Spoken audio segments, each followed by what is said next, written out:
નમસ્કાર. આજે આપણે વાત કરીશું કરોડરજ્જુની ડિસ્કના દુખાવા વિશે. જો આપણી કરોડરજ્જુ એ તો આપણા શરીરનો મુખ્ય આધારસ્તંભ છે, પણ જ્યારે એની ડિસ્કમાં કોઈ ગડબડ થાય ને તો આખું જીવન અઘરું લાગવા માંડે છે. તો ચાલો આ થોડા જટિલ લાગતા વિષયને એકદમ સરળ રીતે સમજીએ. તો સવાલ એ છે કે આ ઇન્ટરવર્ટેબ્રલ ડિસ્ક છે શું? એને છે ને આપણી કરોડરજ્જુના શોક એબ્ઝોર્બર કે પછી કહો કે અનસંગ હીરો સમજી લો. આ દરેક ડિસ્કનું બહારનું લેયર એકદમ મજબૂત હોય છે અને અંદર છે ને એકદમ સોફ્ટ જેલી જેવું મટીરિયલ ભરેલું હોય છે. આ નાનકડી ગાદીઓ આપણા દરેક મણકાની વચ્ચે રહીને દિવસભરના કૂદકા, ચાલવા, દોડવાના આંચકા બધું શોષી લે છે. જો એ ન હોત ને તો આપણી કરોડરજ્જુ એકદમ લાકડા જેવી સખત હોત. પણ શું થાય જ્યારે આ જ કામની ડિસ્ક દુખાવાનું કારણ બની જાય? એટલે જ હવે આપણે એ સમજવું પડશે કે સામાન્ય ઘસારો અને ગંભીર ઈજા એટલે કે ડિસ્કનું ફાટવું, આ બંનેમાં ફરક શું છે? ચાલો અહીંયા જોઈએ. બે મુખ્ય પરિસ્થિતિઓ છે. એક બાજુ છે ડિજનરેટિવ ડિસ્ક રોગ. આમાં શું થાય કે સમય અને ઉંમર સાથે ડિસ્કમાંથી પાણી ઓછું થવા લાગે અને એ પાતળી પડી જાય, એની ગાદી ઓછી થઈ જાય. અને હવે બીજી બાજુ જુઓ, આ છે હર્નિએટેડ ડિસ્ક. આ થોડી ડ્રામેટિક ઘટના છે. અહીં પેલો અંદરનો જેલી જેવો ભાગ છે ને એ બહારના મજબૂત પડને તોડીને બહાર આવી જાય છે. આને જ આપણે સાદી ભાષામાં ગાદી ખસી ગઈ કે ડિસ્ક સ્લિપ થઈ ગઈ એવું કહીએ છીએ. તો ખબર કઈ રીતે પડે કે ડિસ્ક હર્નિએટ થઈ છે? એના લક્ષણો કેવા હોય? સૌથી સામાન્ય લક્ષણ છે સાઇટિકા. ક્યારેક એવું લાગે કે જાણે કમરમાંથી વીજળીનો કરંટ લાગ્યો હોય અને એ દુખાવો સીધો પગ સુધી ઉતરી જાય છે. આ સિવાય જે બાજુની નસ દબાતી હોય એ હાથ કે પગમાં ઝણઝણાટી થવી, ખાલી ચડી જવી કે પછી સ્નાયુઓમાં નબળાઈ આવવી, આ બધું પણ થઈ શકે છે. અને હા, મોટાભાગના કેસમાં આ લક્ષણો શરીરની એક જ બાજુ જોવા મળે. પણ અહીંયા એક સારા સમાચાર છે. ગભરાવાની જરૂર નથી. મોટાભાગના કેસમાં આ દુખાવાને બહુ સારી રીતે કાબૂમાં લઈ શકાય છે. તો ચાલો હવે એ ઉપાયો પર ધ્યાન આપીએ જે સર્જરી વગરના છે અને આપણી કરોડરજ્જુને હેલ્ધી રાખવામાં મદદ કરી શકે છે. અને આ વાત ખરેખર ખૂબ જ રાહત આપનારી છે. એવું નથી કે ડિસ્કનો પ્રોબ્લેમ થયો એટલે સીધી સર્જરી જ કરાવવી પડે. ના, મોટાભાગના લોકો ફક્ત પોતાની જીવનશૈલીમાં અમુક ફેરફાર કરીને અને યોગ્ય સંભાળ રાખીને જ ઘણી રાહત મેળવી લે છે.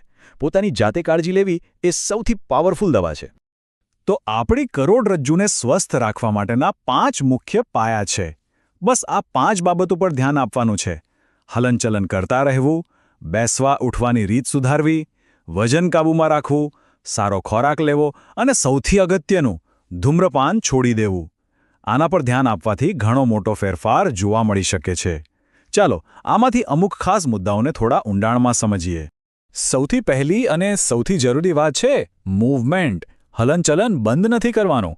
રોજ થોડું ચાલવું, સ્વિમિંગ કરવું કે પછી યોગા જેવા હળવા સ્ટ્રેચિંગ, આ બધું ખૂબ જ ફાયદાકારક છે. કેમ? કારણ કે એનાથી પીઠ અને પેટના સ્નાયુઓ મજબૂત બને છે. અને જ્યારે આ સ્નાયુઓ મજબૂત હોય ત્યારે એ ડિસ્ક પર આવતો બધો ભાર ઉઠાવી લે છે. પરિણામે દુખાવામાં રાહત મળે છે અને ભવિષ્યમાં થતું નુકસાન પણ અટકે છે. હવે વાત કરીએ ખાવા પીવાની. સારો ખોરાક અને ખાસ કરીને પૂરતું પાણી પીવું ખૂબ જ જરૂરી છે. આપણી ડિસ્ક છે ને એને પણ પાણીની જરૂર પડે છે જેથી એ સોફ્ટ અને લવચીક રહે. આ ઉપરાંત ઓમેગા-3 જેવી વસ્તુઓ ખાવાથી શરીરમાં સોજો ઓછો થાય છે, જે દુખાવાનું એક મોટું કારણ હોય છે. અને હા, હાડકાની મજબૂતી માટે કેલ્શિયમ અને વિટામિન ડી તો ખરા જ. અને હવે એક એવી વાત જે કદાચ સૌથી વધુ જરૂરી છે, ધૂમ્રપાન. અહીં જે લખ્યું છે એ બરાબર વાંચો. ધૂમ્રપાન શું કરે છે? એ આપણી ડિસ્ક સુધી પહોંચતા લોહી અને પોષક તત્વોને રોકી દે છે. એનાથી ડિસ્કને પૂરતું પોષણ જ નથી મળતું. એ સૂકી અને બરડ બની જાય છે. અને જો ઈજા થાય તો એને રૂજાતા પણ બમણો સમય લાગે છે. એટલે ડિસ્કની તકલીફ હોય તો સ્મોકિંગ છોડવું એ પહેલી શરત છે. ઓકે, તો અત્યાર સુધી આપણે દુખાવાને કેવી રીતે મેનેજ કરવો એની વાત કરી. પણ હવે જે વાત કરવાની છે એ ખૂબ જ ગંભીર છે. કારણ કે અમુકવાર પીઠનો દુખાવો ફક્ત એક તકલીફ નથી હોતો, પણ એક મોટી મેડિકલ ઇમરજન્સીનો સંકેત હોય છે. એટલે હવે ખાસ ધ્યાન આપજો. તો મોટો સવાલ એ જ છે, સામાન્ય પીઠના દુખાવા અને એક સાચી મેડિકલ ઇમરજન્સી વચ્ચેનો ભેદ કેવી રીતે પારખવો? આ તફાવતને સમજવો જીવન અને મરણ જેટલો તો નહીં, પણ કાયમી નુકસાન અટકાવવા જેટલો જરૂરી ચોક્કસ છે. અને એનો જવાબ છે કૌડા ઇક્વિના સિન્ડ્રોમ. આ નામ થોડું અટપટું લાગશે, પણ આ એક ખૂબ જ ગંભીર સ્થિતિ છે. ભલે તે ભાગ્યે જ જોવા મળે છે. આમાં શું થાય છે કે આપણી કરોડરજ્જુ જ્યાં પૂરી થાય છે ત્યાં ચેતાઓનો એક ગુચ્છો હોય છે જે દેખાવમાં ઘોડાની પૂંછડી જેવો લાગે છે. જ્યારે આ આખો ગુચ્છો ગંભીર રીતે દબાઈ જાય ત્યારે આ સિન્ડ્રોમ થાય છે. આ લક્ષણોને રેડ ફ્લેગ એટલે કે ખતરાની નિશાની માનવામાં આવે છે. પહેલું છે સેડલ એનેસ્થીઝિયા. આનો મતલબ છે કે શરીરના એ ભાગમાં શૂન્યતા આવી જવી જે ઘોડા પર બેસતી વખતે કાઠીને અડે છે, એટલે કે ગુદા, જન્નાંગ અને જાંઘના અંદરનો ભાગ. બીજું, પેશાબ અટકી જવો અથવા એના પર કાબૂ ન રહેવો. એ જ રીતે મળત્યાગ પરનો કંટ્રોલ ગુમાવી દેવો. અને છેલ્લે બંને પગમાં અચાનક ખૂબ જ વધારે નબળાઈ આવી જવી. આ બધા ગંભીર ચેતા દબાણના સંકેતો છે. ચાલો આને ફરીથી એકદમ સાદી ભાષામાં યાદ રાખી લઈએ જેથી ભૂલાય નહીં. જો અચાનક પેશાબ કે મળ પરનો કંટ્રોલ જતો રહે, જો ગુદા અશિષ્ટના ભાગમાં ખાલી ચડી જાય કે શૂન્ય થઈ જાય, અને જો બંને પગ અચાનક કામ કરતા બંધ થઈ જાય કે ખૂબ જ નબળા પડી જાય, તો આ ઇમરજન્સીના સંકેતો છે અને જરા પણ હળવાશથી ન લેવાય. એક વાત મગજમાં બરાબર બેસાડી દેજો. આ લક્ષણો સામાન્ય સાયટિકાના દુખાવા જેવા નથી. આ બિલકુલ અલગ છે. આ એક ન્યુરોલોજિકલ ઇમરજન્સી છે. જો આમાંથી કોઈ પણ લક્ષણ દેખાય તો 1 મિનિટનો પણ વિલંબ કર્યા વગર સીધા જ હોસ્પિટલના ઇમરજન્સી રૂમમાં પહોંચી જવાનું છે. કારણ કે સારવારમાં જેટલું મોડું થશે એટલું કાયમી નુકસાન થવાનું જોખમ વધી જશે. તો હવે આપણે ઇમરજન્સીના સંકેતોને ઓળખી લીધા. હવે સવાલ એ થાય કે આગળ શું? સારવારના કયા વિકલ્પો છે અને સાજા થવાનો રસ્તો કેવો હોય છે? ચાલો એના વિશે વાત કરીએ.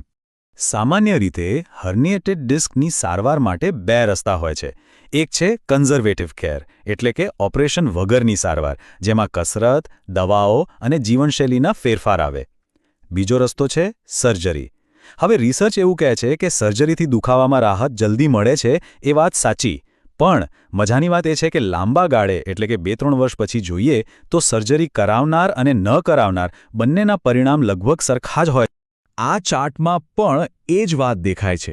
જુઓ, ટૂંકા ગાળાની રાહત માટે સર્જરીનો ગ્રાફ ઊંચો છે, પણ લાંબા ગાળે 2 વર્ષ કે તેથી વધુ સમય પછી બંને ગ્રાફ લગભગ એક જ લેવલ પર આવી જાય છે.